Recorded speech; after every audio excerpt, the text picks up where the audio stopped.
আসসালামু আলাইকুম রহমতুল্লাহি অবরকাতুহু। ওয়ালাইকুম আসসালাম রহমতুল্লাহি বারাকাতুহু। আলহামদুলিল্লাহ, আলহামদুলিল্লাহি রব্বিল আলামিন, ওয়াল আকিবাতু লিল মুত্তাকিন, ওয়াসসালাতু ওয়াসসালামু আলা রাসূলিহিল আমিন, ওয়া আলা আলিহি আত-তাইয়্যিবিন আত-তাহিরিন, ওয়া আলা যাওজাতিহি উম্মাহাতুল মুমিনিন, ওয়া সাল্লাল্লাহু আলাইহি ওয়া আলা আলিহি ওয়া সাহবিহি আজমাইন। أعوذ بالله من الشيطان الرجيم. بسم الله الرحمن الرحيم. رب اشرح لي صدري ويسر لي أمري واحلل عقدة من লিসানি ইয়াফকাহু কওলি। আপনাদের সবাইকে স্বাগত জানাচ্ছি আজকের ক্লাসে। আজকে আমাদের আহ, এই সেশনের চতুর্থ ক্লাস। আমরা প্রথম দুইটাতে উলুমুল কোরআন এবং উসুলুত তাফসির সম্পর্কে একেবারেই সংক্ষেপে আলাপ করেছি। আর লাস্ট একটা ক্লাসে আমরা সূরা ফাতিহা থেকে পড়ার চেষ্টা করেছি। আজকেও আমরা সূরা ফাতিহা থেকে পড়ব এবং সূরা ফাতিহার যে মৌলিক আলোচনাগুলো আছে এটাকে আমরা শেষ করার চেষ্টা করব ইনশাআল্লাহ। তো গত ক্লাসে আমরা যেভাবে করে প্রেজেন্টেশন তৈরি করেছিলাম এবং নোট তৈরি করেছিলাম আপনাদের পরামর্শে, নতুন করে যেটা সূরা নাস আমরা তৈরি করছি সেটা সেখানে আপনাদের পরামর্শ অনুযায়ী বাংলাতে এরাব এবং লেখা আছে বিশ্লেষণগুলো যেন আপনারা পড়ে সহজেই বুঝতে পারেন। আর বাংলাতে লিখে দিয়েছি, যেমন একটা আয়াতের পরে বা একটা সেন্টেন্সের পরে ওই সেন্টেন্সে কি কি আছে কিভাবে আছে সেই আলোচনাটা বাংলায় থাকবে। এবং আরো আগে থেকেই নোট শেয়ার করা যাবে যেন আপনারাও একটু প্রস্তুতি নিয়ে ক্লাসে আসতে পারেন। আর সেই সাথে উম, ওইটার যে প্রেজেন্টেশন সেটা ওইভাবে করে বাংলায় থাকবে যেন কেউ দেখলেই সে শিখে যেতে পারে ইনশাআল্লাহ। তো আমরা আপনাদেরকে ওইটাও দেখানোর চেষ্টা করব আজকে যে কিভাবে ওইটা তৈরি হয়েছে। তো আমরা আজকে সূরা ফাতিহার যে বাকি অংশটুকু আছে সেটা আমরা করার চেষ্টা করব।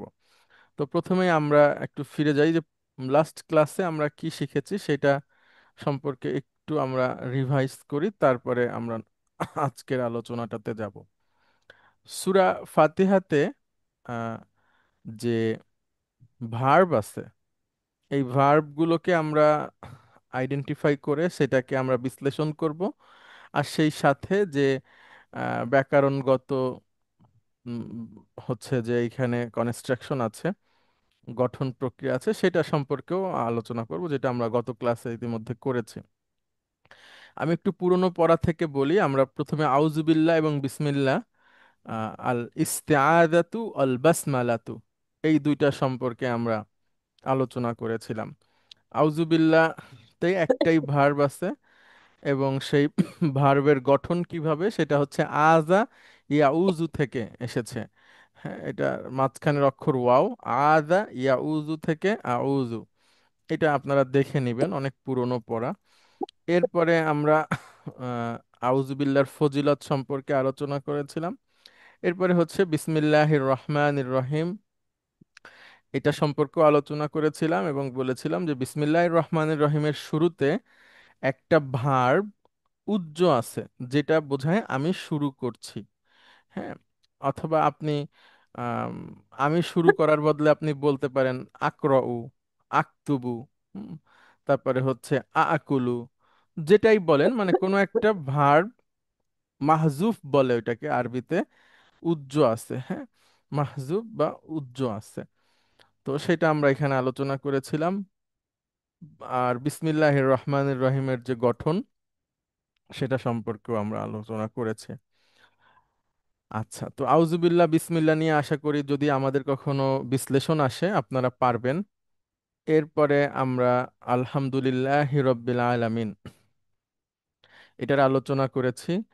আলহামদু শব্দটা হচ্ছে হামদুন থেকে এসেছে। কোনো একটা শব্দের সাথে যদি আল যুক্ত হয় তাহলে সেখানে সেটাকে দুইভাবে বলা যায়। একটা হচ্ছে ওই শব্দটাকে নির্দিষ্ট করা হয়, আর একটা হচ্ছে ওই জাতীয় সব কিছুকে ওই শব্দ দ্বারা বোঝানো হয়। যেমন আমরা এর আগেও আপনাদেরকে উদাহরণ দিয়েছি, আবারও আমরা উদাহরণ দেওয়ার চেষ্টা করি। মনে করেন আমরা আহ, একটা বাক্য লিখি, সেটা হচ্ছে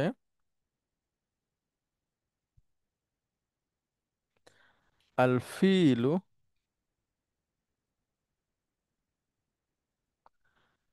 হায়া ওয়ানুন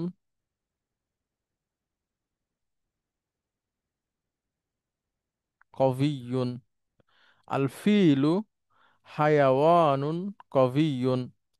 আল ফিল বলতে এখানে হাতিকে বোঝানো হয়। তো এখানে ফিলুন মানে হাতি, আর এখানে আলিফ লাম যুক্ত হওয়াতে দুটো অর্থ হতে পারে, যে আমরা কোনো একটা নির্দিষ্ট হাতিকে বলছি, যে হাতি শক্তিশালী প্রাণী, আবার হতে পারে যে পুরো হাতি জাতিকেই বলছি। তো আপনি কিভাবে বলছেন, তো সেটা তো বক্তার বক্তব্যের উপর নির্ভর করে। তো দুইটাই হতে পারে। তো সেটা প্রসঙ্গ বলে দেবে যে আসলে বক্তা আমাদেরকে কোন উদ্দেশ্যে কিভাবে বলছে। কিন্তু আমাদের কাছে যেন ইনফরমেশনটা থাকে, সেটা হচ্ছে এই আল দিয়ে কোনো একটা বিষয়ের সব কিছুকে বোঝায়। যেমন হাতি, পৃথিবীর সমস্ত হাতি সাধারণত শক্তিশালী প্রাণী। পৃথিবীর সমস্ত হাতি সাধারণত শক্তিশালী প্রাণী। তো এখানে শুধু শুধু একটা হাতিকে বোঝানো হয়নি, আল যুক্ত করে সমস্ত জাতকে, ওই জাতিকে বোঝানো হয়েছে। হ্যাঁ, এরপরে আর একটা উদাহরণ দেই আপনাদেরকে। উদাহরণটা একটু নেগেটিভ, তারপরেও আচ্ছা ভালোভাবে দেওয়ার চেষ্টা করি।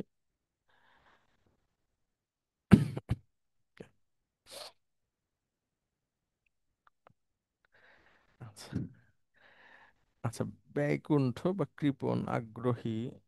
আচ্ছা, আল ইনসানু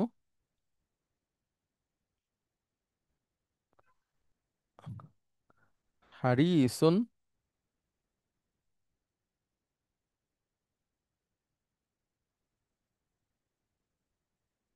জিদ্দান।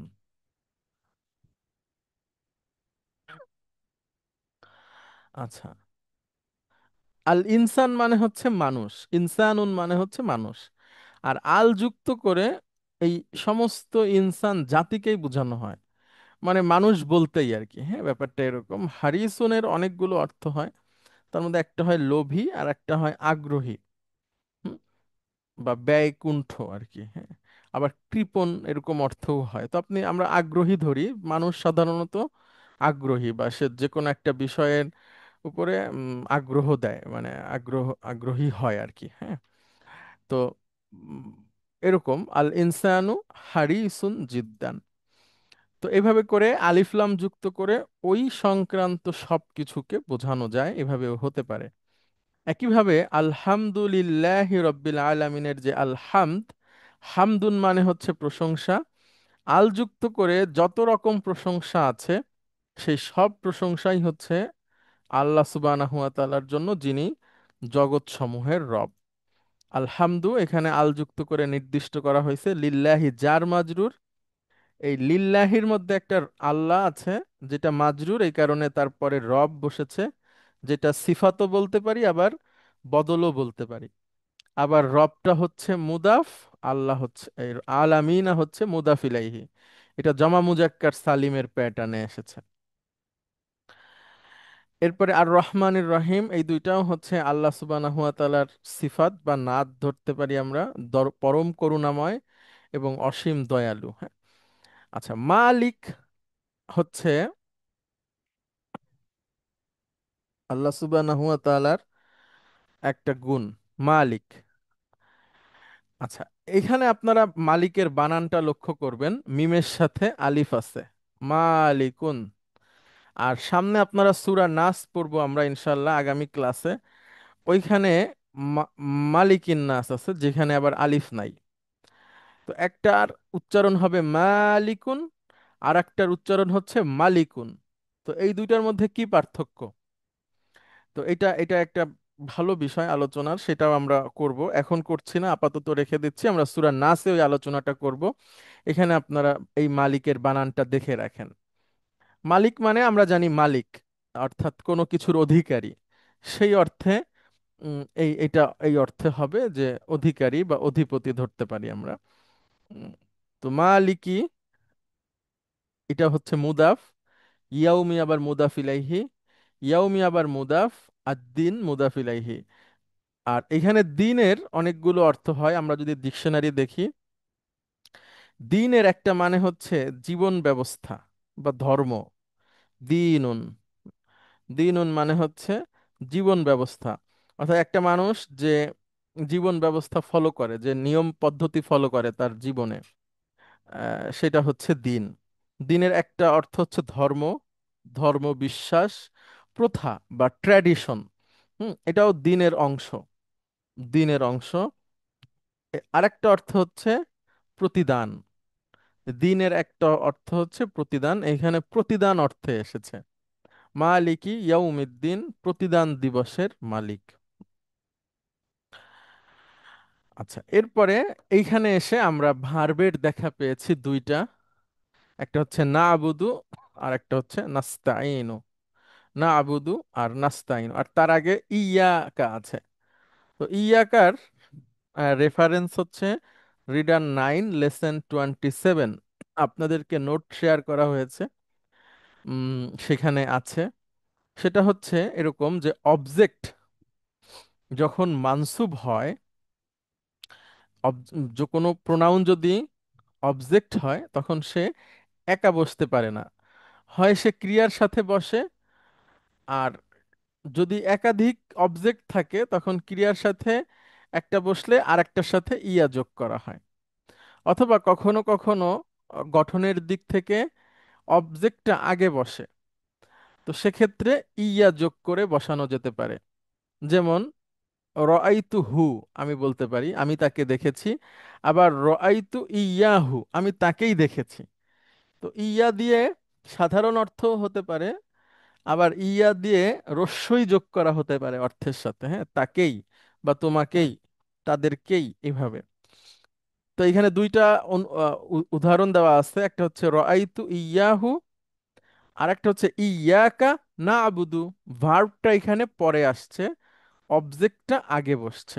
তো অবজেক্ট যেহেতু একা বসতে পারে না, একটা প্রোনাউন, এই জন্য তার সাথে একটা ইয়া যোগ করা হয়, একটা ইয়া যোগ করা হয়। একসাথে আমরা যদি ইয়াকার অর্থ করি তখন অর্থটা হয় তোমারই, তোমাকেই। না আবুদু, আমরা ইবাদত করি, অর্থাৎ আমরা তোমারই ইবাদত করি বা তোমাকেই ইবাদত করি। যেটা বলতে সুন্দর হয় সেটা হচ্ছে তোমাকেই, আমরা তোমারই ইবাদত করি।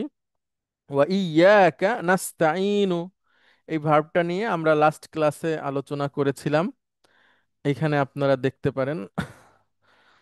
ইস, ইস। হুজুর, যদি এরকম কোনো আরবি হয়, আমি তোমাকে এবং তাকে দেখেছি, এটা কিরকম হবে? আচ্ছা, তখন হবে এরকম, রাআইতু কা ওয়া ইয়াহু। অথবা আপনি বলতে পারেন রাআইতু হু ওয়া ইয়াকা। ঠিক আছে, এইরকম দুইভাবেই আপনি বলতে পারেন যে আমি তাকে এবং তোমাকে দেখেছি। আচ্ছা, তো আমরা যে ভার্বটাতে ছিলাম সেটাতে ফিরে আসি। ইস্তেআনা ইয়াস্তাইনু, ইস্তেআনা ইয়াস্তাইনু 10 নম্বর ফর্ম থেকে এসেছে। ইস্তা, আমাদের মূল অক্ষর হচ্ছে আইন, ওয়াও, নুন। এর সাথে যদি আমরা এটাকে যদি আমরা 1 নম্বর ফর্মে নিই তাহলে এটা হচ্ছে আনা ইয়াউনু। তো এভাবে করে কোনো ভার্ব আসে কিনা আমার জানা নাই, আমরা চেক করে দেখতে পারি। আচ্ছা, আনা ইয়াউনু এরকম কোনো অর্থ ভার্ব হয় না, তো আমরা এটাকে লেখার প্রয়োজন নাই। তাহলে এর সাথে আমরা যোগ করব ইস্তা। ইস্তা 10 নম্বর ফর্ম, এর সাথে আনা, ইস্তাআনা, ইয়াস্তাইনু, সাহায্য চাওয়া, ইস্তাআনা, ইয়াস্তাইনু। সিরাজুল আলম রাকিব, আপনি আসবেন প্লিজ। আপনি আমাদেরকে বলবেন ইয়াস্তাইনু দিয়ে পাঁচটা ক্রিয়া ডুয়ার ইন পকেটের। আসসালামু আলাইকুম স্যার। ওয়ালাইকুম আসসালাম ওয়া রাহমাতুল্লাহ। উম, ইয়াস্তাইনু, ইয়াস্তাইনু, হ্যাঁ। ইয়াস্তাইনু, হুম। তাস্তাইনু, গুড। তাস্তাইনু, হ্যাঁ। আস্তাইনু, হুম, নাস্তাইনু, হ্যাঁ, এই এই সেই হচ্ছে নাস্তাইনু। নাস্তাইনু। তাহলে ইয়াকা না'বুদু ওয়া ইয়াকা নাস্তাইনু। ইয়াকা না'বুদু ওয়া ইয়াকা নাস্তাইনু, আমরা তোমারই ইবাদত করি, তোমার কাছেই সাহায্য চাই। না আবুদুটাকে একটু বলেন। নাবুদু, হ্যাঁ। নাস্তাইনা, ও নাস্তাইনা নাস্তাইন, রয়েছে কেন? ভুল, ভুল আছে। Thank you. আচ্ছা, না আবুদু ভার্বের রুট কি হবে বলেন ডাক্তার সাহেব। আবাদা, ইয়াবুদু, গুড। ইয়া আবুদু থেকে ইয়াবুদু, তাবুদু, তাবুদু, আবুদু, নাবুদু। মাশাআল্লাহ। ওকে, এরপরে আপনি পড়েন প্লিজ। ইহদিনাস সিরাতাল মুস্তাকিম। ওকে, ইহদি, হ্যাঁ, ইহদি। ইহদি, ইহদি ফাইলুল, হুম, বলেন। ইহদি ফেলুন। ফাইলুন, আমরুন, হুম। ফাইলুহু, দমিরুন মুস্তাতিরুন, হুম। তাফদিরুহু আংতা, হুম। মিন বাবি দরাবা, মাদ্দাতুহু হা দা দাল ইয়া। এটা কি বুঝলেন বলেন অনুবাদ করে। এটা হলো বলিস ইহুদি, যেটা সেটা হলো একটা আমর, ফেইল, হুম। ফেইল আমরের ফেইল আর কি, আমর, আমর। এটা যার ফাইল হলো আহ, মুস্তাতির, মুস্তাতির। যেটা হলো মুস্তাতির। আর এটার মিনিং যেটা মুস্তাতির, যেটা উজ্জ আছে সেটা হলো, তার মানে হলো আন্তা। আর এটা আসছে হলো বাপ দরাবা থেকে, যার মূল অক্ষর হলো হা দাল ইয়া। মাশাআল্লাহ। হা দাল ইয়া, তাহলে শেষ অক্ষর যদি ইয়া হয়, তাহলে ওটা সেই আমরা সেই সেই ভার্বটাকে কোন ধরনের ভার্ব বলা হয় কে বলতে পারবেন? নাপিত। নাকিস, নাকিস, গুড, নাকিস ইয়া। তো নাকিসে ইয়া। তাহলে দরাবা ইয়াদ্রিবু যদি হয়, তাহলে এটার হওয়ার কথা ছিল হাদায়া ইয়া, ইয়াহদিয়ু, ইউ। ইউ, কিন্তু এটা ব্যবহার হবে হাদা। ইয়াহদি। গুড, মাশাআল্লাহ। ইয়াহদি, হাদা ইয়াহদি। আচ্ছা, এবার ইয়াহদি থেকে ডুয়ার ইন পকেটের পাঁচটা বলেন, বা তুমি পুরুষটা বলেন। ইয়াহদি থেকে। ইয়াহদি, তাহদি, হুম। তাহদি, হুম। আহদি, নাহদি। মাশাআল্লাহ। তাহদি, তাহদি তুমি পুরুষ। এখন এটাকে আমরা আমর করব। জি। আমর করতে গেলে প্রথম ধাপ কি? প্রথমে হলো আমরা ওই ইয়ে, আহ, ওই তা উঠাই দিব। না না, প্রথম ধাপ না, প্রথমে মাজ্জুম। মাজ্জুম করব, মাজ্জুম করব, জি। ওকে, মার্জন করলো। মাজ্জুম করব, ওইটা ইয়ার উপরে একটা মাজ্জুম নিয়ে আসলাম। তাহলে মাজ্জুম হলে তারপর দুইটা সুকুন হয়ে গেল। দুইটা সুকুন হলে ওটা মানে উচ্চারণ করা যায় না দেখে উজ্জ হয়ে যাবে। পড়ে যাবে। তাহলে তাহাদি হলো। হ্যাঁ। তাহাদিকে এবার আমরা ওই আলামতে মুদারিটা উঠাই দিব, তাটা, তারপরে আমরা আলিফ নিয়ে আসবো একটা। এখন আলিফের পরে যে ইয়া আছে সেটাতে জের আছে দেখে এটাতেও জের হবে। সেকেন্ড ইহদি, রেডিকেলে জের আছে তাই জের হবে, হ্যাঁ। জের হবে। ইহদি মানে তুমি পথ দেখাও। আচ্ছা, অর্থে আমরা, হ্যাঁ, তুমি পথ দেখাও। হাদায়া ইয়াহদি মানে পথ দেখানো, সেখান থেকে তুমি পথ দেখাও। ইহদিনা। আর না অর্থ হচ্ছে এখানে লেখা আছে, পড়েন একটু না। না অর্থ আমরা, না এ- দমিরুন, হুম। অ মাফউলুন বিহি, মানসুব, মানসুবুন। হুম। না হলো এটা একটা দমির যেটা হলো মাফুলুন বিহি, এবং এটা মানসুব আকারে আছে। মাশাআল্লাহ। আর সিরত মফউলুন, মফউলুন কি মাফউলুন, মাফুলুন হবে। হ্যাঁ এখানে ভুল আছে, জি প্লিজ। মাফুলুন বিহি সানিন হুম। ওয়া মানউতুন আইদন। হুম, সানি মানে দ্বিতীয়। সানি মানে দ্বিতীয়, হ্যাঁ। এটা দ্বিতীয় মাহফুলুন বিহি, মানে সিরত, সিরত হলো এটা দ্বিতীয় মাহফুলুন বিহি, যেটা হলো এটাও একটা মানত। গুড, এটা এটা একটা মানত, হ্যাঁ। মানত। তাহলে মানত থাকলে তার নাত থাকতে হবে, জি তাই না? জি জি। এটা বলেন। এটা হলো এখান এই থেকে আল মুস্তাকিমা। আল মুস্তাকিমা। হ্যাঁ। আল মুস্তাকিমা নাতুন ওহিয়া ইসমুল ফাইলি হুম। মিন ওয়াজনি ইস্তিকমা হুম। ইয়াস্তাকিমু হুম, মাদ্দাতাহু কফ ওয়া মিম। এটার অর্থ কি? কমা।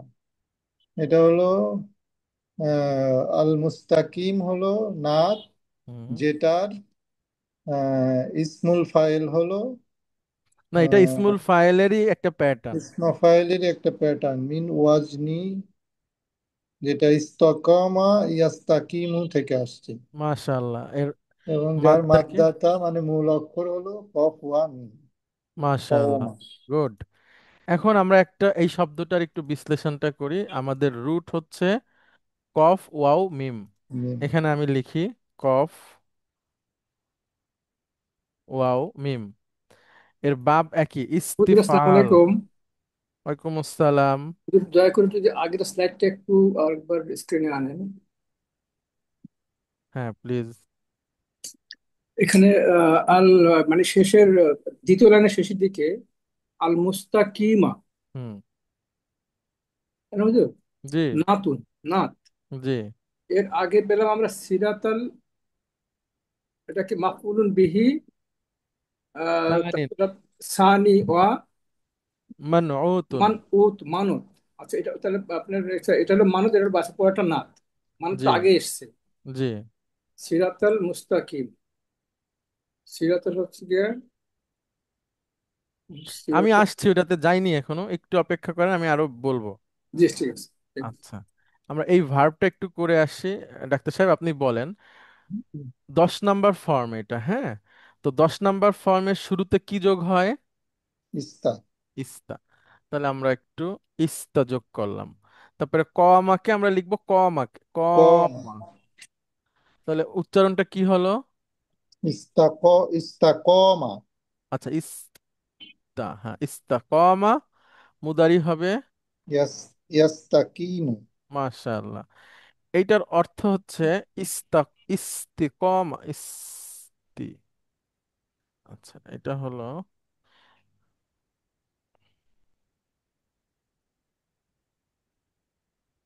ইস্তাকমা অর্থ হচ্ছে সঠিক হওয়া। ইস্তাকমা ইয়াস্তাকিমু অর্থ হচ্ছে সঠিক হওয়া। ঠিক আছে। আচ্ছা, এবার ইয়াস্তাকিমু থেকে আপনি ইসমুল ফাইল বলবেন। আমরা ইসমুল ফাইল 2 থেকে 10 যত ফর্ম আছে সবগুলোর শুরুতে মিম পেশ মু যোগ হয়ে যাবে। জি। তাহলে ইয়াস্তাকিমু কে আমরা এভাবে লিখে রাখি আপনার সামনে, ইয়াস্তাকিমু। এটা শুরুতে আমরা একটা মিম পেশ মু যোগ করলাম, হ্যাঁ। মুস্তাকিমু। এবার ইয়া চলে যাবে, হ্যাঁ গুড, বলেন। মুস, মুস্তাকিমু।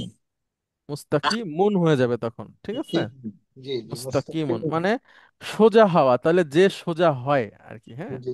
বা সোজা জিনিস আপনি বলতে পারেন, হুম। হ্যাঁ, যা সোজা হয়েছে আর কি, যে যে সোজা হয়েছে। তাহলে ইস্তাকামা ইয়াস্তাকিমু থেকে অর্থ হচ্ছে সোজা হওয়া, সরল হওয়া,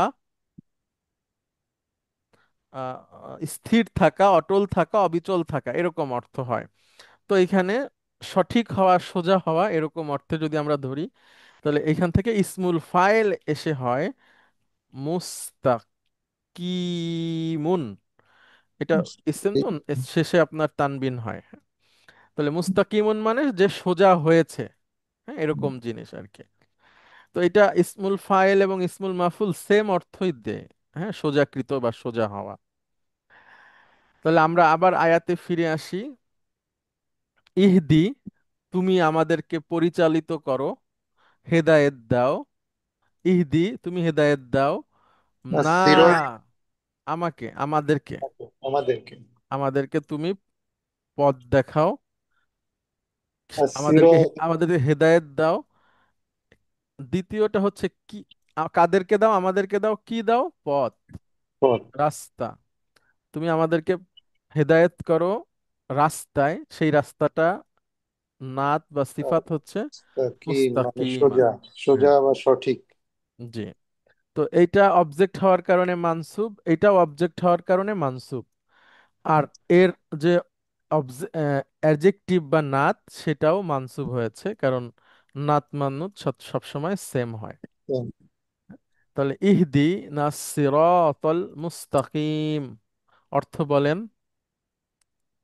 ইহদিনা, আমাদেরকে পরিচালিত করুন বা আমাদেরকে দিন, আর সিরত, পথ, সিরতল মুস্তাকিমা, মানে সোজা বা সঠিক পথ। গুড। তার মানে আমাদেরকে পরিচালিত করুন সোজা পথে বা সঠিক পথে। হুম। আর মুস্তাকিমের আরেকটা অর্থ হয় দৃঢ়। হ্যাঁ, তো সরল, সঠিক, সোজা এবং দৃঢ়, স্থির, এরকম অর্থ হয়। ইস্তাকামা ইয়াস্তাকিমু। তাহলে আপনি আমাদেরকে সরল, সঠিক, সোজা, দৃঢ় পথে পরিচালিত করুন। হুম, okay.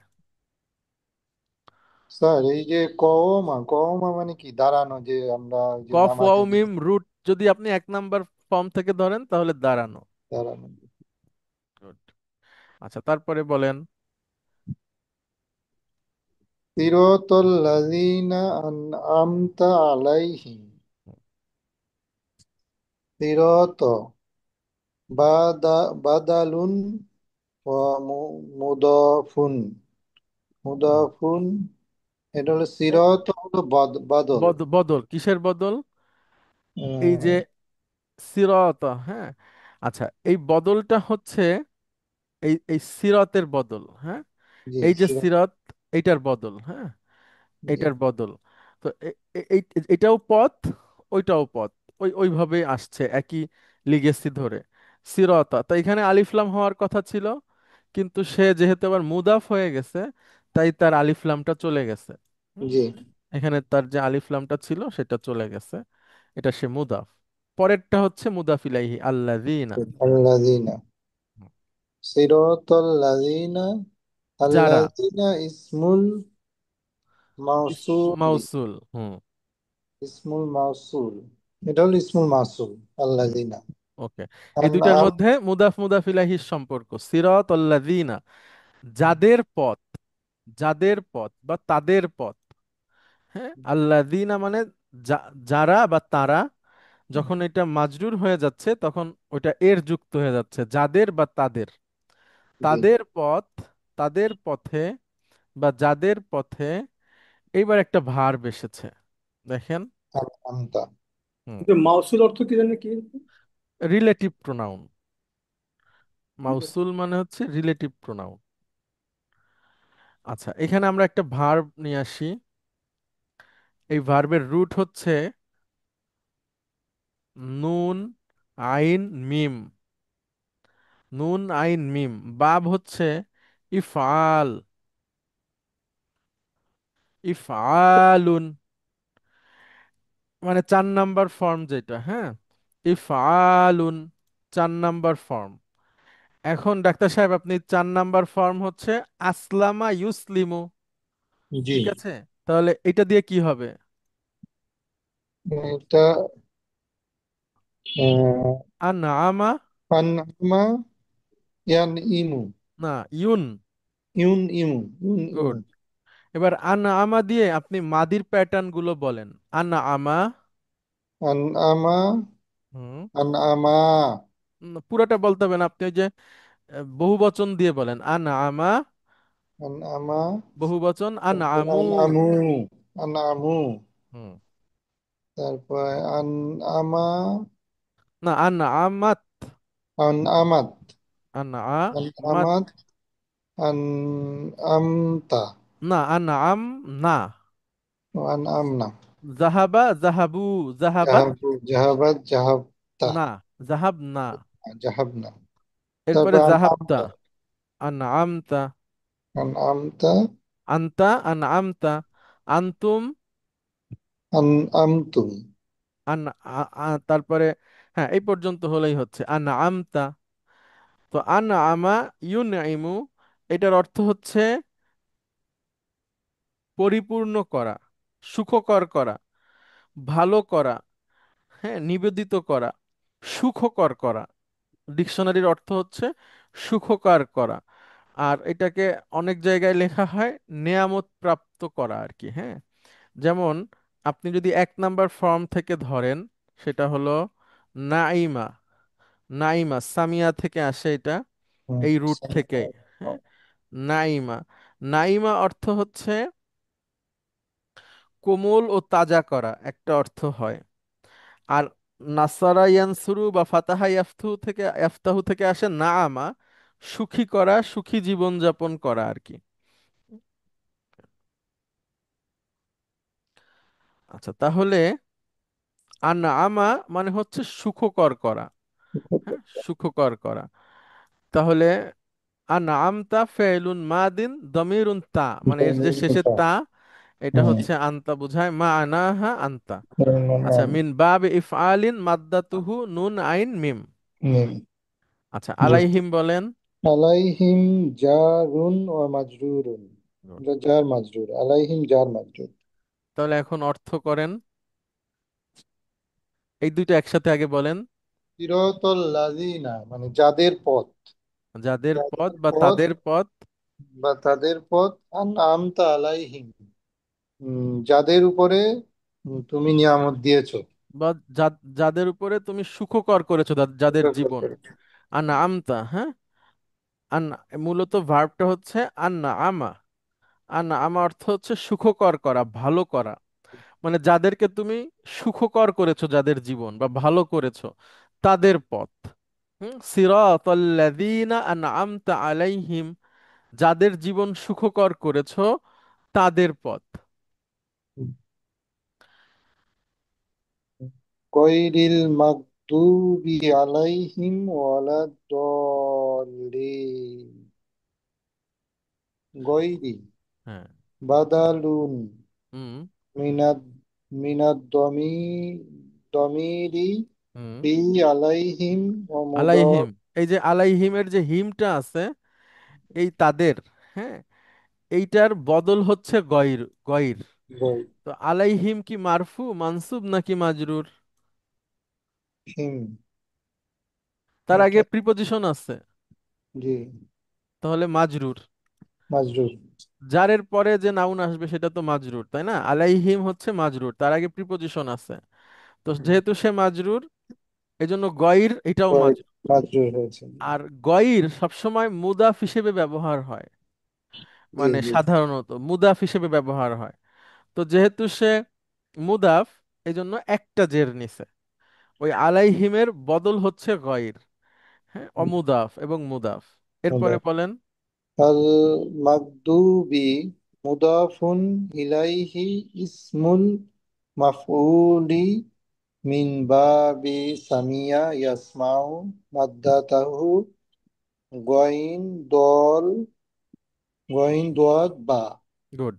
আচ্ছা, এখানে আমরা একটা এইটা বসাই, আপনি আমাদেরকে বলবেন, হ্যাঁ। গইন দদ বা, এটা হচ্ছে আমাদের রুট। আচ্ছা, এটা যদি বাপ সামিয়া হয়, এখন সামি, গদি এটা কি হবে বলেন, মাদি?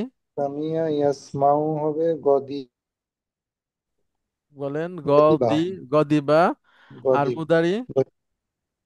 গদিবা, ইয়াগুদিবু, ইয়াগদবু। ইয়াগুদবু, সামিয়া ইয়াসমাউ ইয়াগুদবু। হুম। এখন গদিবা ইয়াগদবু অর্থ যদি আমরা ডিকশনারিতে দেখি, তাহলে আরো গজব, সুন্দর হয়ে যাবে। গজবপ্রাপ্ত গদিবা, হন। গদিবা হচ্ছে রাগ করা, উম, ক্রুদ্ধ হওয়া, রাগান্বিত হওয়া, ক্রোধান্বিত হওয়া, হ্যাঁ। এখান থেকে আমরা ইসমুল ফাইল যদি করি, কি হবে বলেন?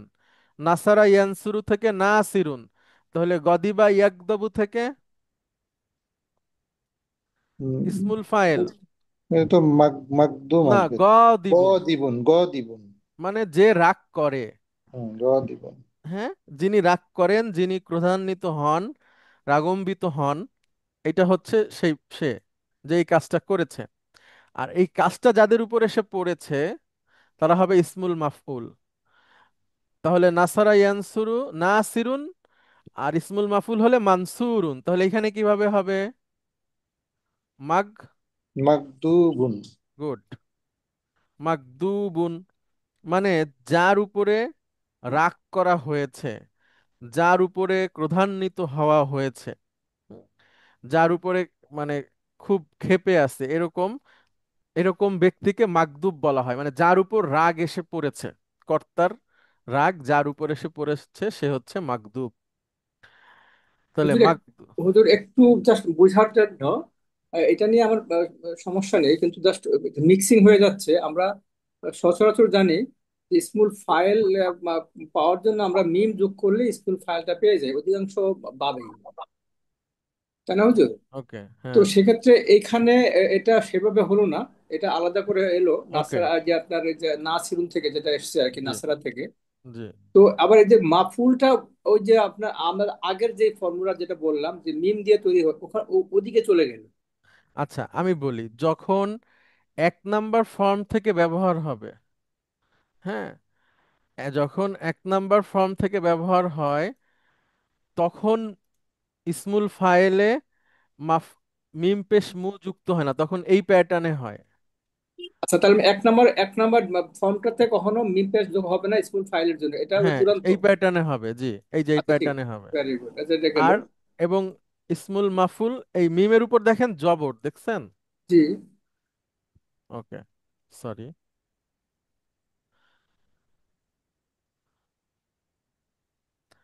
আর 2 থেকে 10 যেগুলো, এগুলো মিমের উপর পেশ হবে। বুঝতে পেরেছেন?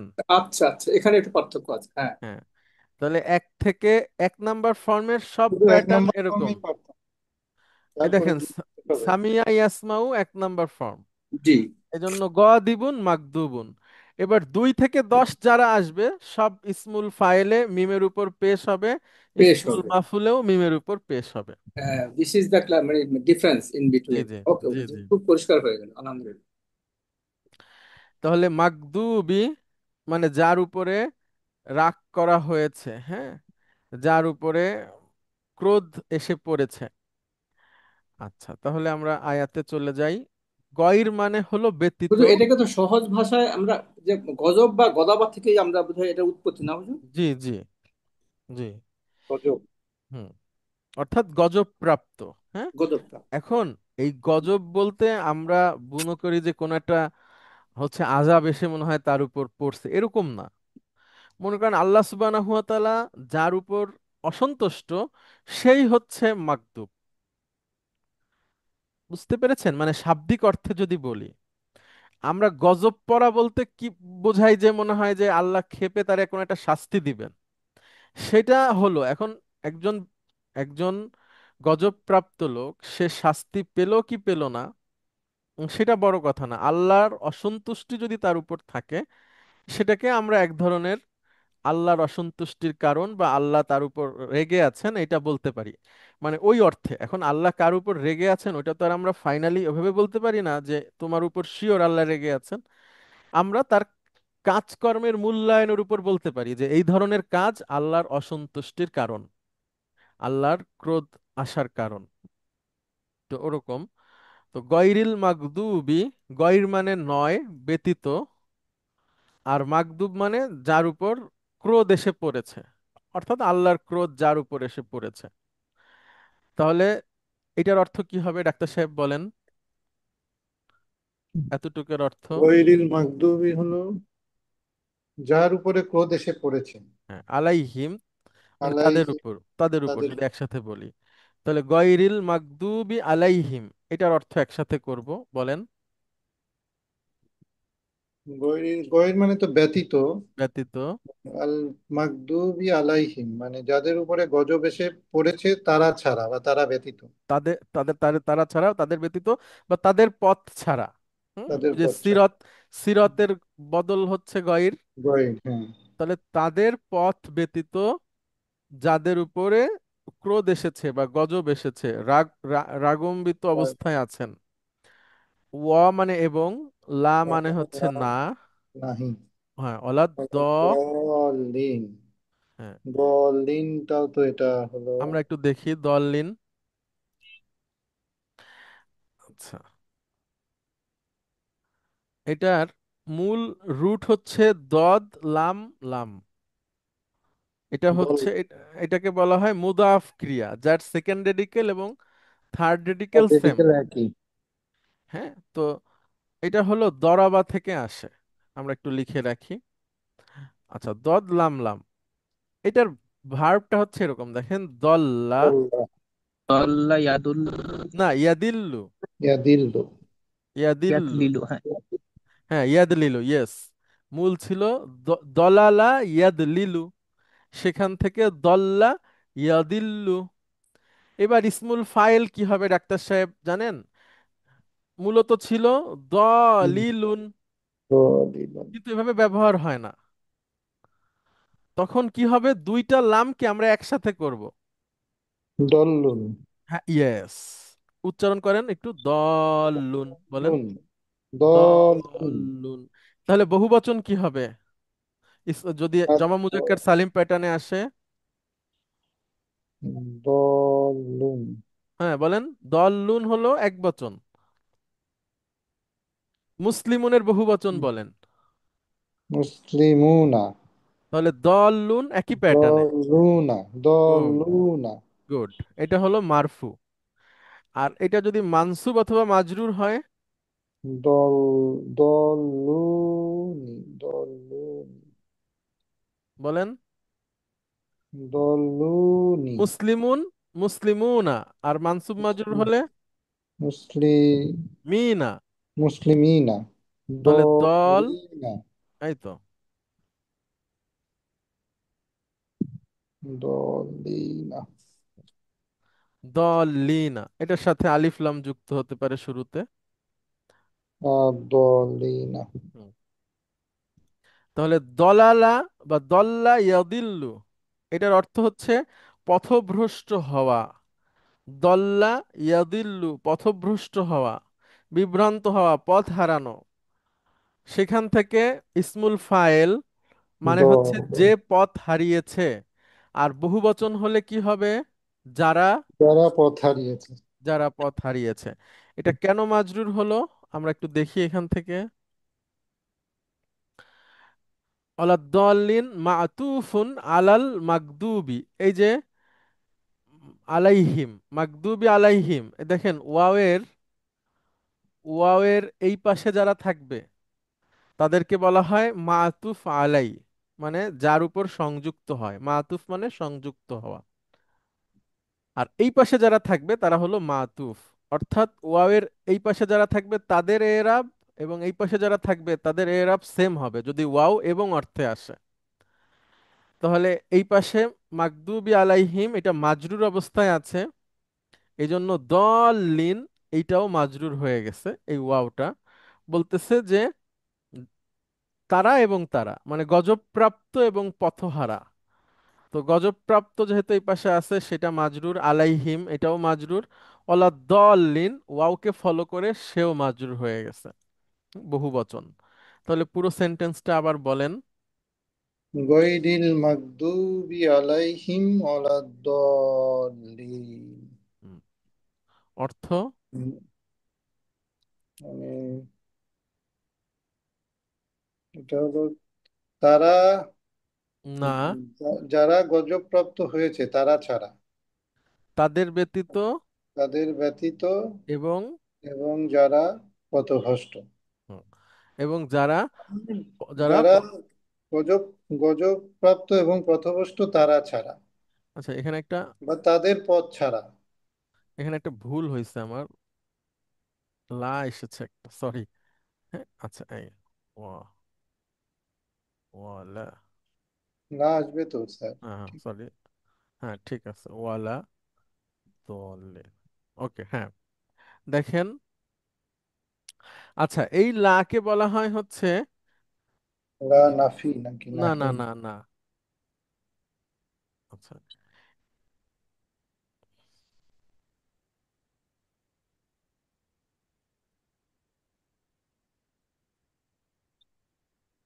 আমরা যেদিন থেকে ভিডিও করছি সেদিন থেকে আপনারা বলছেন আমার বউ কথায় কথায় ঝগড়া করে, ছোট ছোট কথা নিয়ে।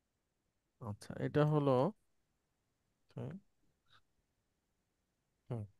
আচ্ছা, এই লাটাকে বলা হয় হচ্ছে, উম, ল- ল- মানে লা জায়েদা বলা হয়, মানে এটাকে তাকিদ দেওয়ার জন্য বলা হয়, হ্যাঁ, মানে গুরুত্ব বোঝানোর জন্য এরকম লা আরো ব্যবহার হয়। আপনার সূরা বালাদে আছে, এটাকে বলা হয় হচ্ছে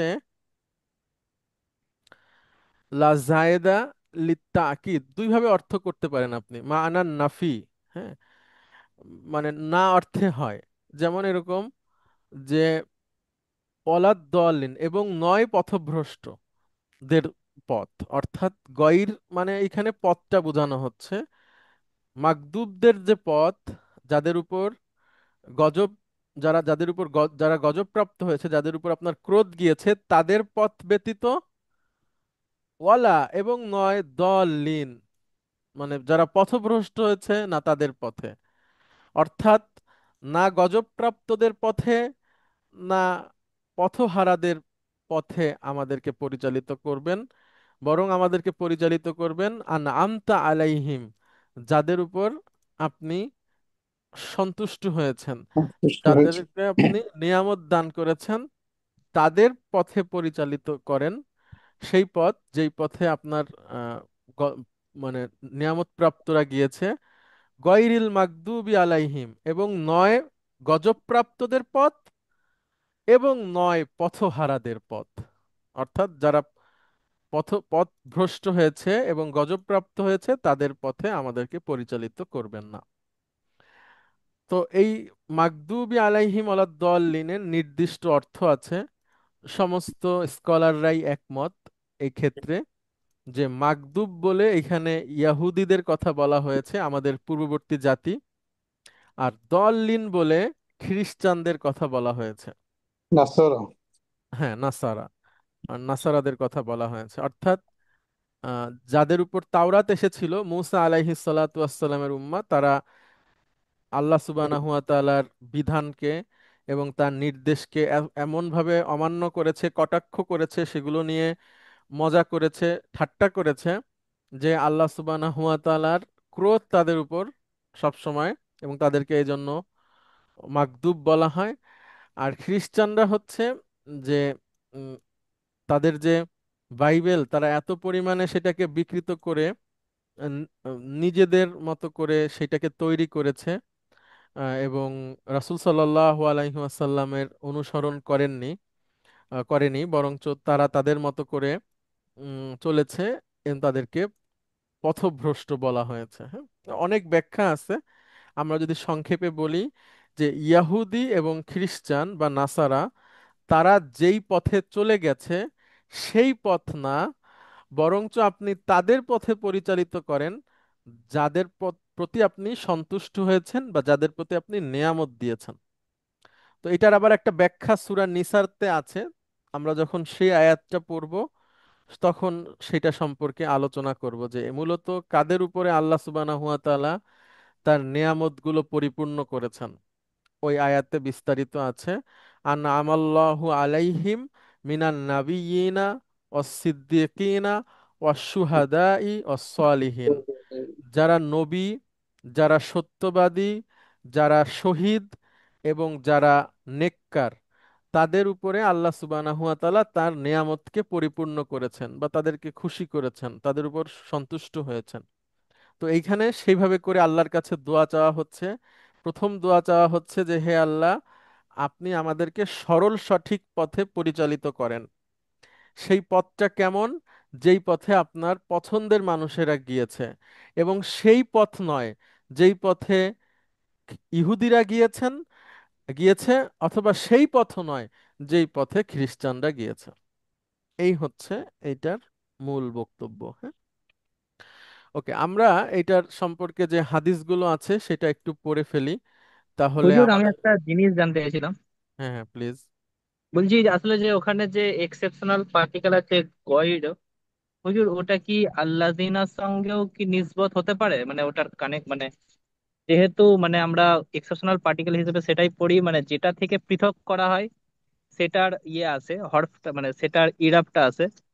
তো যেহেতু পথ মানে পথ থেকে বিচ্ছিন্ন করা হচ্ছে, তো আল্লাযিনাও যেখানে ওখানে মুদাফিলাহি, তো ওই হিসাবে ওর সঙ্গে কি গয়রি আসতে পারে না, ওইটাই জানতে চাইতাম। না, আল্লাজিনা তো এখানে হচ্ছে আপনার ব্যক্তির কথা বলা হয়েছে। ঠিক আছে, আল্লাজিনা এখানে ব্যক্তির কথা বলা হয়েছে, আর সিরাত হচ্ছে পথের কথা বলা হয়েছে, মানে একটা ওয়ে। তো আপনি যদি আল্লাজিনার গয়ের যদি আল্লাজিনার বদল হয়, তাহলে তো সেটা পজিটিভ অর্থে হবে, কারণ এখানে আল্লাজিনা পজিটিভ অর্থে আছে। ঠিক আছে, তাহলে তখন আপনার মাগদুব এবং আলাদ-দাল্লিনদেরকে হ্যাঁ হুজুর, পজিটিভ ভাবে পজিটিভ বলা অর্থ হবে। আসে বলেই তো এক্সেপশনাল না? মানে আমরা যেটা থেকে এক্সেপশনাল করি, মানে যেটা থাকবে সেটা তো পজিটিভই থাকবে, ওটা থেকে যেটা এক্সেপ্ট করব সেটা তো নেগেটিভই হবে, এটা হচ্ছে কথা। মানে এক্সেপশনাল আমরা ওটাই পড়েছি, মানে যেটা হয় নেগেটিভ থাকবে, ওটা থেকে যদি এক্সেপশন করতে যাই তাহলে পজিটিভ আসবে, আর যদি পজিটিভ থাকে সেখান থেকে যদি এক্সেপশন করে আনতে যাই তাহলে নেগেটিভ হবে। না, সেটা তো ওই আপনার ইস্তেসনার কথা বলছেন তো, বুঝতে হ্যাঁ পারছি, হ্যাঁ কিন্তু হ্যাঁ। হ্যাঁ হ্যাঁ, কিন্তু ইস্তেসনার যে নিয়ম সেটার সাথে এটা পড়বে না। হ্যাঁ, এটা আচ্ছা হচ্ছে আচ্ছা।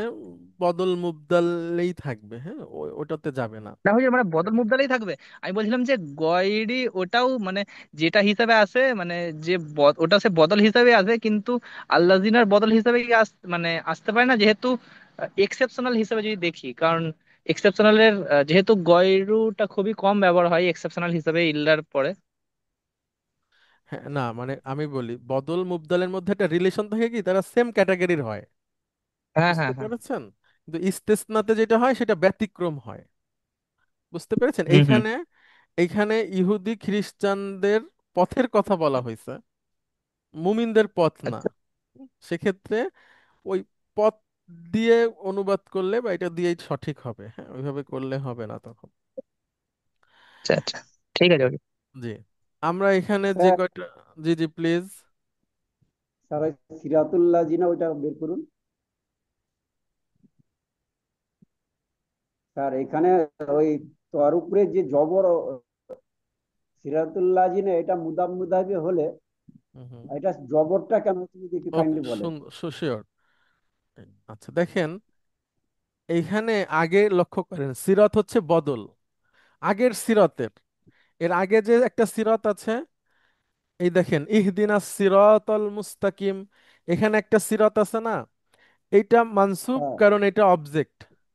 ঠিক এর পরে আরেকটা তাকে ফলো করে চলে আসছে, তার বদলে আরেকটা পথ, মানে ওই পথের আরেকটা বদল শব্দ আর কি, ওইটাও মানসুব। আচ্ছা কারণ বদল এবং মুবদাল সেম ক্যাটাগরি, মানে সেম এরাবে হয়, এজন্য এটা মানসুব। কিন্তু আলিফলাম থাকার কথা ছিল, কিন্তু আলিফলাম হলো না, কারণ এটা আবার মুদাফ হয়েছে। মুদাফ আমরা জানি যে আল এবং তানবিন নেয় না, সেজন্য তার আল তানবিন চলে গেছে। হ্যাঁ, অর্থাৎ আগের আয়াতের যে সিরাত আর এই সিরাতের লিগেসি এক। হুম, okay। ঠিক আছে। আর স্যার জি জি, আতমানত আর মাউসুফ সিফাত একই? একই একই, সেম। Okay sir. ওকে, আচ্ছা, আমরা সূরা ফাতিহার যে শানে নুজুল আছে বা এই সম্পর্কে যে হাদিসগুলো আছে সেটা একটু পড়ে ফেলি, তাহলে আমাদের কাছে আরেকটু পরিষ্কার হবে এটার সম্পর্কে। আচ্ছা, এখানে যে নোট এখানে আপনারা পেয়ে যাবেন, হাদিসগুলো দেয়া আছে, আপনারা একটু পড়ে নেবেন, তারপরে আমি এখান থেকে পড়ি। তার মধ্যে একটা হচ্ছে যে সূরা ফাতিহা কিভাবে নাজিল হয়েছে। হ্যাঁ, সেটা হলো যে সাধারণত কোরআনুল কারিমের আয়াত যেভাবে করে নাজিল হয়েছে, উম, জিবরিল আলাইহিসসালাম থেকে রাসূল সাল্লাল্লাহু আলাইহি সাল্লামের কাছে এসেছেন, তিনি বলেছেন। তো এইভাবে করে বিষয়টা একটু আলাদা রকম হয়েছে। কেমন? যেটা হচ্ছে যে ইবনে আব্বাস রাদিয়াল্লাহু আনহু, আব্দুল্লাহ ইবনে আব্বাস রাদিয়াল্লাহু আনহু থেকে বর্ণিত, তিনি বলেন যে জিবরিল রাসূল সাল্লাল্লাহু আলাইহি সাল্লামের নিকটে উপবিষ্ট ছিলেন, এমন সময়ে আকাশের দিক থেকে একটা আওয়াজ শুনতে পেয়ে রাসূল সাল্লাল্লাহু আলাইহি ওয়াসাল্লামের সাথে যে জিবরিল বসেছিলেন, তিনি বললেন যে এটি আসমানের একটি দরজা। জিবরিল বলছেন, যা আজই খোলা হলো, আজকের দিন ব্যতীত তা কখনো খোলা হয়নি। ওকে। আচ্ছা, রাসাহু ফাকালা হাযা বাবুন মিনাস সামাই ফুতিহাল ইয়াউমা লাম ইফতাহু কত্তু ইল্লাল ইয়াউমা। আজকে ছাড়া যেটা কখনোই খোলা হয়নি। ফানাজালা মিনহু মালাকুন ফাকালা হাযা মালাকুন। আচ্ছা, সেখান থেকে একজন ফেরেশতা অবতরণ করলেন। তিনি বললেন, ইনি একজন ফেরেশতা যিনি পৃথিবীতে অবতরণ করলেন, আজ ছাড়া অন্য কখনো তিনি অবতরণ করেননি। লক্ষ্য করেন, সূরা ফাতিহা যখন আসতেছে রাসূল সাল্লাল্লাহু আলাইহি সাল্লামের কাছে, তখনকার ঘটনাটা এরকম যে সাধারণত জিবরিল ওহী নিয়ে আসতেন, আর সূরা ফাতিহাটা বিশেষ পদ্ধতিতে রাসূল সাল্লাল্লাহু আলাইহি সাল্লামের কাছে নিয়ে আসা হচ্ছে। এমন একজন ফেরেশতা দিয়ে আনা হচ্ছে যিনি কখনোই পৃথিবীতে অবতরণ করেন না। এটা একটা পুরা আলাদা ব্যাপার। এবং এমন একটা দরজা খোলা হচ্ছে যেই দরজাটাও কখনো আর খোলা হয়নি। হ্যাঁ। আচ্ছা, এরপর তিনি উম, তো ফেরেশতা সালাম করে বললেন, দুটি নূরের সুসংবাদ গ্রহণ করুন যা আপনাকে দেওয়া হয়েছে। রাসূল সাল্লাল্লাহু আলাইহি সাল্লামকে বলা হচ্ছে যে দুইটা নূর আপনাকে, আবশির বিনূরাইনি উতিতুহুমা লাম ইউতাহুমা নাবিয়্যুন। আপনাকে দুইটা নূর দেওয়া হচ্ছে, যে দুইটা নূর অন্য কোনো নবীকে দেওয়া হয়নি কবলাকা, আপনার পূর্বে। ফাতিহাতুল কিতাব, একটা হচ্ছে ফাতিহা, খাওয়াতিমু সূরাতিল বাকারা, লান তাকরা বিহারফিন মিনহুমা ইল্লা উতিতাহু। হুম, যে দুটির যে কোনো হরফ আপনি পাঠ করবেন তা আপনাকেই দিয়ে দেওয়া হবে। আচ্ছা। আচ্ছা, এখানে মূল বক্তব্যটা হচ্ছে যে সূরা ফাতিহা এবং সূরা বাকারার শেষ দুই আয়াত বিশেষভাবে নাজিল হয়েছে। সেটা হচ্ছে আকাশের এমন একটা দরজা যেটা কখনো আগে খোলা হয়নি, এবং এমন একজন ফেরেশতার মাধ্যমে সেটা পৃথিবীতে নিয়ে আসা হয়েছে যেই ফেরেশতাও কখনো পৃথিবীতে আসেনি। এসে রাসূল সাল্লাল্লাহু আলাইহি সাল্লামকে বলছেন যে আপনাকে দুইটা নূর দেওয়া হলো, যেই দুইটা নূর আপনার পূর্বে আর কোনো নবীকেও দেওয়া হয়নি। এত মর্যাদা সম্পন্ন বিষয়। একটা হচ্ছে সূরা ফাতিহা, আর একটা হচ্ছে সূরা বাকারার শেষের দুই আয়াত। এরপরে আরেকটা হাদিস, সেটা হচ্ছে সূরা হুজুর এই যে ফাতিহাকে। শেষ বাক্যটা কি? আপনি যা চাবেন তা আপনাকে দিয়ে দেওয়া হবে। কোথায়? আচ্ছা, আচ্ছা, বুঝতে পারছি। এটা হলো মানে লান যে দুটি তাকরা, হরফ আপনি আপ আপ পাঠ আপ করবেন। আপনি মানে বিহারফিন মিনহুমা ইল্লা উতিতাহু, এ দুটির যে কোনো হরফ আপনি পাঠ করবেন তা আপনাকেই দিয়ে দেওয়া হবে। আচ্ছা, মানে হলো কি যে এইখানে আপনি যা চাইবেন তাই আপনাকে দেয়া হবে। বুঝতে পারছেন? মানে সূরা ফাতিহা আপনি যে পড়লেন, এর মধ্যে আপনি যা চাচ্ছেন এটা আপনাকে দিয়ে দেওয়া হবে। সূরা বাকারার শেষের দুই আয়াতে যা যা আপনি বলবেন তাই আপনাকে দিয়ে দেওয়া হবে। ওর মধ্যে যেই দোয়াগুলো আছে এই দোয়াগুলো কবুল হবে। হ্যাঁ, সেই কথা বলা হচ্ছে। জি। আচ্ছা, এরপরে আরেকটা হাদিস, এটাও হচ্ছে উম, সহিহ বুখারীর হাদিস, তাফসির অধ্যায়ের। উম, উম, আচ্ছা, সাঈদ ইবনু মুআল্লা রাদিয়াল্লাহু আনহু থেকে বর্ণিত যে আমি একদম মসজিদে নববীতে সালাতরত ছিলাম। রাসূল সাল্লাল্লাহু আলাইহি সাল্লাম আমাকে ডাকেন, কিন্তু আমি তাকে সাড়া দিইনি। পরে আমি বললাম, ইয়া রাসূলুল্লাহ, আমি সালাতরত অবস্থায় ছিলাম। তখন তিনি আর কি একটা আয়াত বললেন যে তুমি কি শোনোনি যে যখন আল্লাহ এবং তার রাসূল ডাকবে সাথে সাথে তোমাদেরকে সাড়া দিতে হবে। এরপর তিনি আমাকে বললেন, তুমি মসজিদ থেকে বের হওয়ার পূর্বেই তোমাকে আমি কোরআনের এক মহান সূরা শিক্ষা দেব। তারপর তিনি আমার হাত ধরেন। এরপর যখন তিনি মসজিদ থেকে বের হওয়ার ইচ্ছা করেন, আমি তাকে বললাম, আপনি না আমাকে কোরআনের শ্রেষ্ঠতম সূরা শিক্ষা দিবেন বলেছিলেন? অর্থাৎ রাসূল সাল্লাল্লাহু আলাইহি ওয়াসাল্লামের কথাটা এরকম ছিল, কল আলী উআল্লিমুন্নাকা সূরাতান হিয়া আ'যামু সুওয়ারি ফিল কুরআনে। অর্থাৎ কোরআনুল কারীমের সর্বশ্রেষ্ঠ যে সূরা সেটা আমি তোমাকে শিখাবো। তখন রাসূল সাল্লাল্লাহু আলাইহি সাল্লাম তাকে বললেন যে, আলহামদুলিল্লাহি রাব্বিল আলামিন, মানে এই সূরা ফাতিহা তাকে শিক্ষা দিয়ে বললেন যে এটা হচ্ছে কোরআনুল কারীমের সর্বশ্রেষ্ঠ সূরা। আচ্ছা, এরপরে আর একটা সূরা, হাদিস, যেখানে বলা হচ্ছে যে সূরা ফাতিহা হচ্ছে বান্দার সাথে আল্লাহর কথোপকথন। অর্থাৎ বান্দা যখন সালাতের মধ্যে সূরা ফাতিহা পড়ে তখন আল্লাহ সুবহানাহু ওয়া তাআলা তার কথার জবাব দেন। হ্যাঁ, এটা এতই মর্যাদাপূর্ণ যে এটা নাজিল হয়েছে বিশেষ ওয়েতে। এইটাকে বলা হয়েছে কোরআনুল কারীমের সর্বশ্রেষ্ঠ সূরা, এবং এই সূরার সাথে আল্লাহ সুবহানাহু ওয়া তাআলা বান্দার কথার জবাব দেন, যেটা অন্য কোথাও দেন না। আল্লাহ রাসূল সাল্লাল্লাহু আলাইহি ওয়াসাল্লাম বলছেন যে বান্দা যখন বলে আলহামদুলিল্লাহি রাব্বিল আলামিন, হ্যাঁ, বান্দা যখন বলে আলহামদুলিল্লাহি রাব্বিল আলামিন, তখন কল আল্লাহু তাআলা হামাদানি আবদি, হামিদানি আবদি। যখন বান্দা আলহামদুলিল্লাহি রাব্বিল আলামিন বলেন, আল্লাহ তখন বলেন যে বান্দা আমার প্রশংসা করছে। ওয়াইদা কল আর রহমানির রহিম, যখন বান্দা বলে আর রহমানির রহিম, কল আল্লাহু তাআলা আসনা আলাইয়া আবদি, আমার বান্দা আমার গুণাবলী বর্ণনা করছে। ওয়াইদা কলা মালিক ইয়াউমিদ্দিন, যখন বান্দা বলে মালিক ইয়াউমিদ্দিন, কলা মাজ্জাদানি আবদি, আল্লাহ সুবহানাহু ওয়া তাআলা বলেন যে আমার বান্দা আমার মাহাত্ম্য প্রকাশ করছে।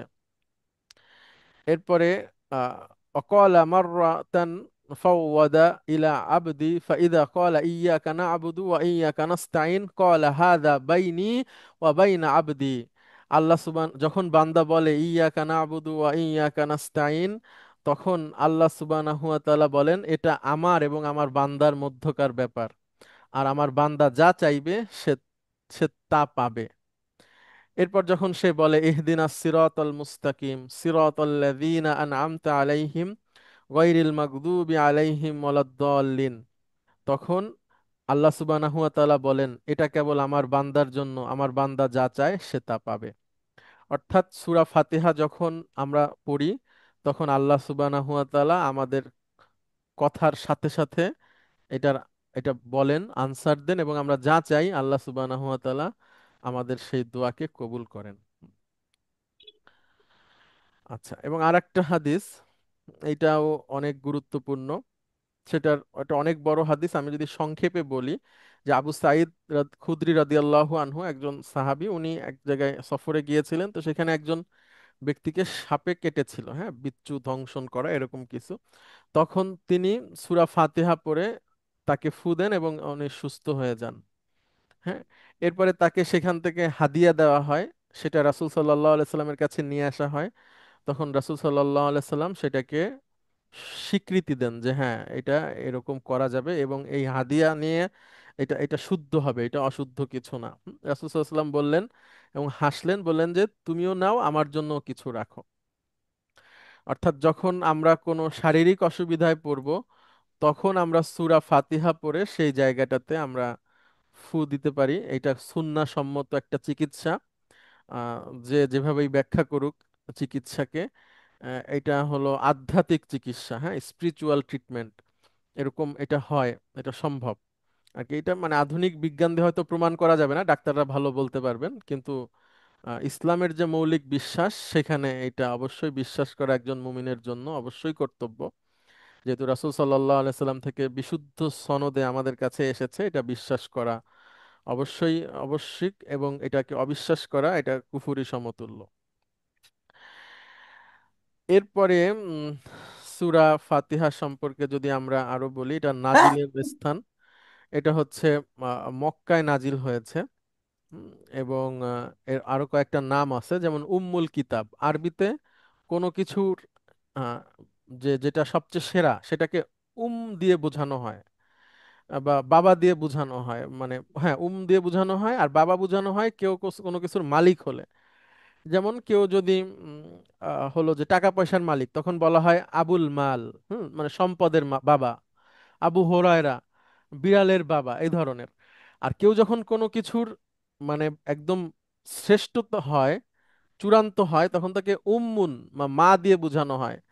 যেমন করিয়াতুন মানে জনপদ বা শহর, সেখান থেকে বহুবচন কুরা, উম্মুল কুরা মানে মক্কাকে বলা হয় সমস্ত শহরের মা।